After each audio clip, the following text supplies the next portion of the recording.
안녕하세요, PS입니다. 20.8 패치가 적용된 후 많은 영웅들에게 변경점이 생겼는데요. 여러분이 영웅을 선택하실 때 헷갈리지 않도록 오늘 총정리해보는 시간을 가져보겠습니다. 본격적으로 들어가기에 앞서 20.8 패치에 대한 전반적인 평가를 먼저 해보죠. 20.8 패치는 앞으로 있을 전장 대규모 패치에 앞서 적용한 패치로 맛보기의 느낌이 강합니다. 기존 영웅들의 조정과 앞으로 게임 밸런싱의 방향성을 보이는 정도이죠. 앞으로의 방향성을 보여준 패치이기 때문에 조정된 영웅들은 비교적 파괴력이 높지 않고 2, 3티어에 대부분 위치하게 되었습니다. 기존에 빌드업하기 힘들었던 정령과 야수를 버프해 주었고 경품이 확률적으로 추가되는 등의 변화가 있습니다. 그러면 변경된 영웅들 위주로 살펴봅시다.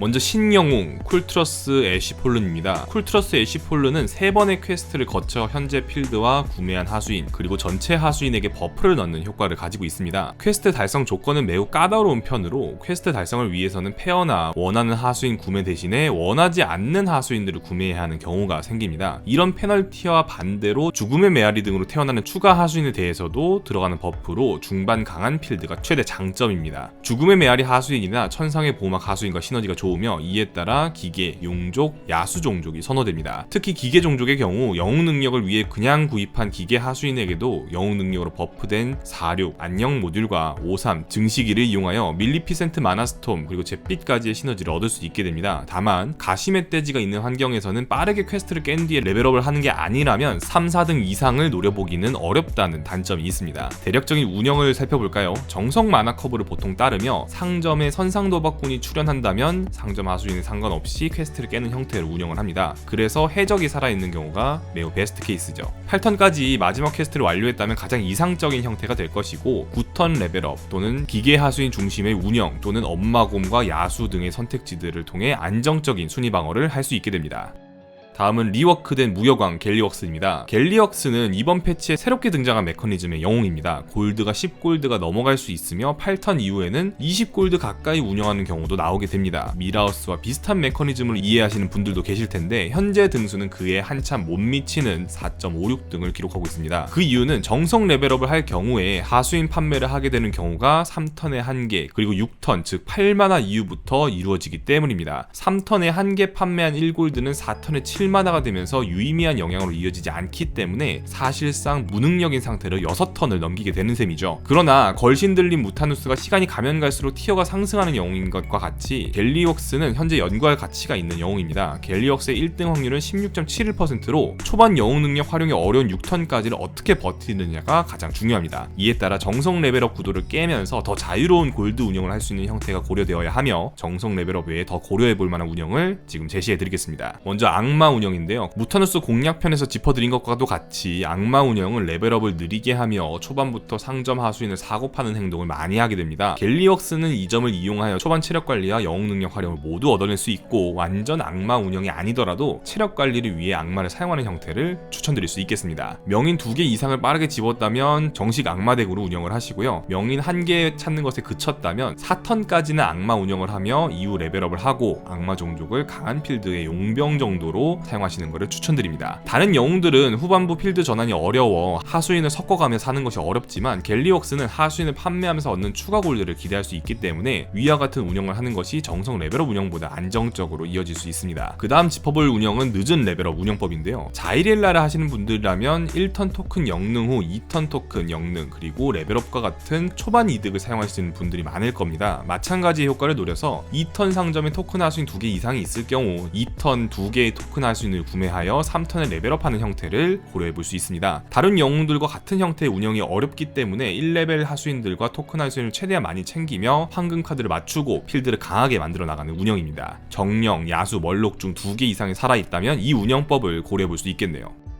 다음은 문제의 브란입니다. 브란 브론즈 비어드는 패치 후에 유저들의 갑론을박의 대상이었습니다. 5개의 전투의 함성 하수인 구매 후에 파괴력과 5개 구매 시까지의 페널티 중 무엇이 더 큰가 하는 문제였었죠. 하지만 패치 후 시간이 흐른 지금 공룡조련사 브란은 확실한 4티어라 말씀을 드릴 수 있게 되었습니다. 공룡조련사 브란이 파괴력을 발휘할 수 없는 이유는 다음과 같습니다. 첫 번째, 멀록 종족의 약세, 두 번째, 가시멧돼지 종족과의 안 좋은 시너지, 세 번째, 부족한 파괴력. 현재 공룡조련사 브란 중 유일하게 좋다고 평가할 수 있는 덱은 종족은 멀록덱입니다. 그러나 종족의 추가에 따라 멀록 종족은 게임에서 가장 약한 종족, 운영이 어려운 종족이 되었고, 불안 멀록덱을 갖추더라도 사성 하수인 망꾼 하나에 지나친 의존도를 가지게 됩니다. 그러면 멀록덱 외에 다른 선택지가 있는가? 불안은 현실적으로 오래법을 해야 하는 용족 필드를 구성하기는 어려우며 빗송 필드를 구성하게 될 경우 불안의 가치는 사성 하수인인 박물관 주전자에 지나치게 의존하게 됩니다. 따라서 영웅 능력의 파괴력을 얻으려면 박물관 주전자를 얼마나 많이 얻게 되는가에 달리게 되고, 그렇다 하더라도 에드윈 벤클리프나 크툰에도 못 미치는 버프량을 가지게 됩니다. 따라서 멀록덱 외에는 사실상 선택지가 없는 상황인 것이죠.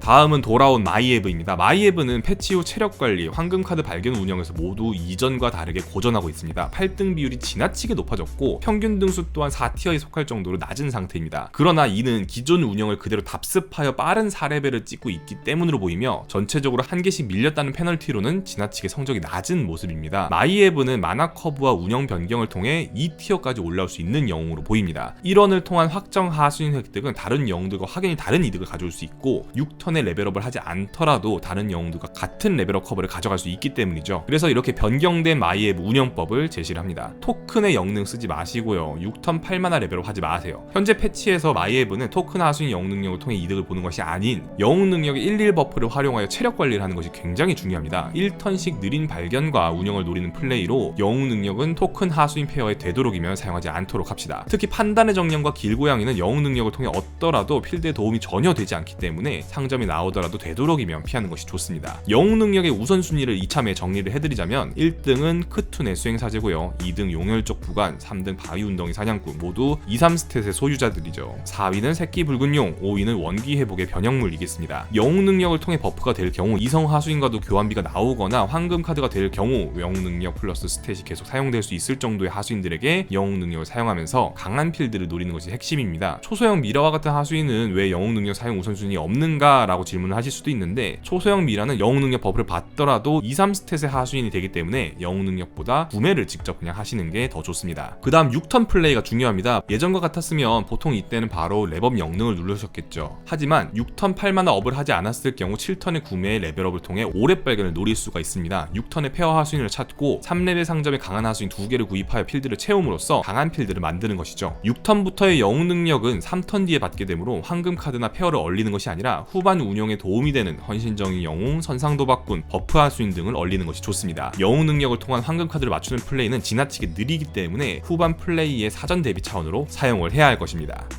다음은 갈라크론드입니다. 기존의 파괴적이었던 갈라크론드는 0코스트로 하수인을 높은 레벨로 만들 수 있었습니다. 이에 따라 정성 레벨업 커브를 그대로 따라가면서도 5레벨과 6레벨 하수인을 통해 게임을 터뜨리는 게 가능했었죠. 그러나 발견이라는 가치를 얻은 대신 1코스트를 지불해야 하는 갈라크론드는 확실히 이전보다 약해졌습니다. 우선 현재 상황에서는 3티어를 벗어나기 어려워 보입니다. 이전 갈라크론드 플레이를 기준으로 한다면 3레벨 하수인 혹은 4레벨 하수인이 어떤 하수인이 나오는가에 상관없이 5레벨과 6레벨 하수인까지 레벨업을 시켰는데요. 이 과정에서 사용하지 않을 3레벨 하수인과 4레벨 하수인에게 2코스트를 추가적으로 사용하게 되는 셈인데, 상점 운영에서 꼬일 뿐더러 이 골드를 그대로 버리게 되는 셈이 돼버립니다. 따라서 조정 전 갈라크론드 운영은 사실상 불가능해졌습니다. 정석 레벨로 운영을 할 경우 3턴의 삼성 하수인을 발견하여 고대 파수꾼을 노리는 것이 좋습니다. 이렇게 될 경우 매턴 영웅 능력을 사용해 레벨이 한 단계 높은 하수인들로 계속해서 채워가면 4레벨 상점에 도달할 수 있게 되죠. 그러나 고대 파수꾼을 얻지 못할 경우에는 사실상 무능력인 상태로 7턴까지 버텨야만 하고, 이후부터 5레벨 빗송곤이나 미스락스를 찾아볼 수 있게 됩니다. 갈라크론드의 영웅 능력은 결국 1코스트의 가치가 발견이라는 효과를 주었다는 데 있습니다. 그러나 저레벨 상점에서 영웅 능력을 계속 사용하는 게임 플레이는 결국 1코스트 손해를 야기하죠. 즉 코스트 가치를 제대로 하려면 4레벨 상점에서 5레벨 하수인 발견으로 이어져야 하는데, 이는 9마나까지 무능력인 영웅을 의미합니다. 라그나로스와 비교하면 라그나로스가 조금 더 좋은 정도라고도 생각할 수 있는 것이죠. 라판 마나 커브를 연구하는 사람이 있지만, 그렇게 될 경우 결국 1마나를 매턴 버린다는 사실을 생각한다면 큰 이득이 없습니다. 또한 고레벨 상점 하수인이 여러 개 필요한 가시멧돼지 덱과는 더더욱 어울리지 않기도 하고요. 갈라크론드는 현재 랭커들 사이에서도 선호도가 갈리는 영웅입니다. 지금까지도 논의의 여지가 남아있는 영웅이기도 하며, 유저마다 구매 선호도 차이가 많이 났었던 예전 하수인인 제루스를 보는 느낌이기도 합니다. 이렇게 선호도 차이가 많이 날수록 데이터에 눈이 가게 되는데, 평균 등수 4.43등, 순방 비율 50%, 1등 비율 14%라는 수치는 그리 매력적이진 않습니다. 연구가 많이 필요해 보이네요.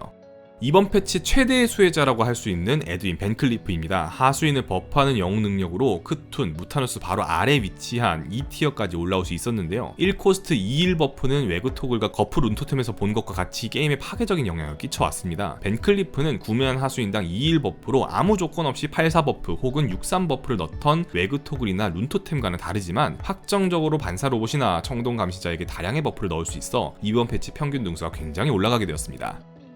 다음은 거프 룬토템입니다. 이미 이전에 11 패치로 하향이 되었던 외그토글이 4.5등 근처에 위치하면서 버프 효율이 이보다 낮은 거프는 외그토글과 비슷하거나 낮은 위치에 있을 것이 예상되었습니다. 패치 후 외그토글보다 약간 낮은 평균 등수를 기록하여 3티어에 위치하게 되었고 영웅 능력을 통한 버프량이 더 큰 무타누스, 크툰, 벤클리프, 라카니슈에 비해 장점이 거의 없는 편이 되어버렸습니다. 그리고 지금 보여지는 새 영웅 신드라고사, 무클라, 사울팽은 패치 전후 달라진 게 크게 없습니다. 1, 2단은 더더욱 이야기할 가치가 없네요. 메리트가 거의 없습니다. 정리해보겠습니다. 지금 티어표를 보시면 느낌이 오실 수 있겠는데요. 기존의 강세를 이어가고 있는 패스트 레벨업에 최적화되어 있는 영웅들이 여전히 강세를 이어나가고 있다 보시면 되겠습니다. 룬토템의 하락세에서도 볼 수 있듯이 크툰, 외그토글, 룬토템과 같은 운영법을 소유한 영웅들은 이전에 비해 전체적으로 성능이 내려갔다는 점을 챙겨주시고 브라는 뽑지 마세요. 함정 카드입니다. 오늘 영상이 여러분의 영웅 선택에 도움이 되었길 바라며 이만 마치겠습니다. 감사합니다.